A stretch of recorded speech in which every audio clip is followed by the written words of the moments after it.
A Xunta destina 12 millóns de euros á subministración dun innovador medicamento para pacientes con linfoma.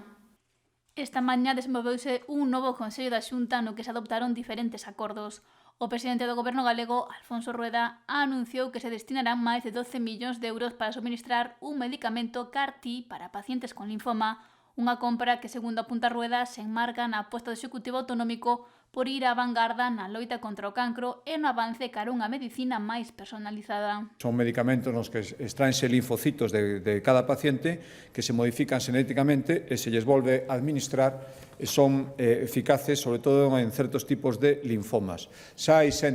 pacientes en Galicia tratados con medicamentos CAR-T, 60 pacientes concretamente, e un investimento de 9,5 millóns de euros a toda agora. Pois o que facemos o que aprobamos hoxe é unha contratación de novos medicamentos CAR-T por 12 millóns de euros para seguir atendendo a pacientes con certos tipos de linfomas para cuso tratamento se demostraron os medicamentos CAR-T especialmente eficaces. Son pacientes que non responden a ningún outro tratamento e que tiveran unha recaída tras probar como mínimo 2 terapias convencionais. O Consello da Xunta aprobou o Plan de Xestión de Residuos Industriais de Galicia para facilitar ás empresas a transición ao modelo circular cunha xestión máis sostible. Son horizonte de execución sería empezar este ano e rematar no ano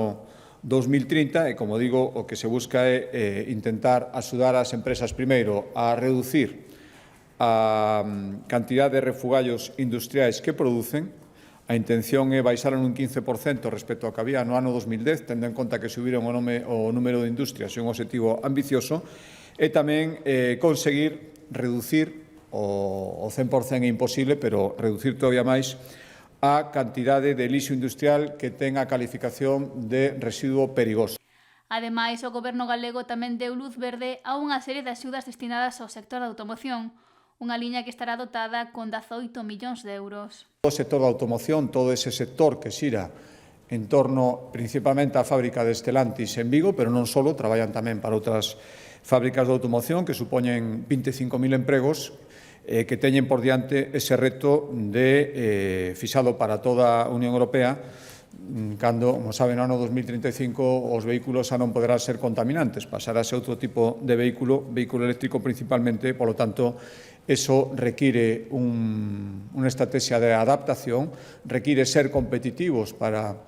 intentar evitar na medida do posible a deslocalización da compra de suministros. O titular da Xunta anunciou así mesmo que se investirán 23,5 millóns de euros para reforzar a seguridade viaria en 130 treitos ao longo de máis de 500 kilómetros das estradas autonómicas.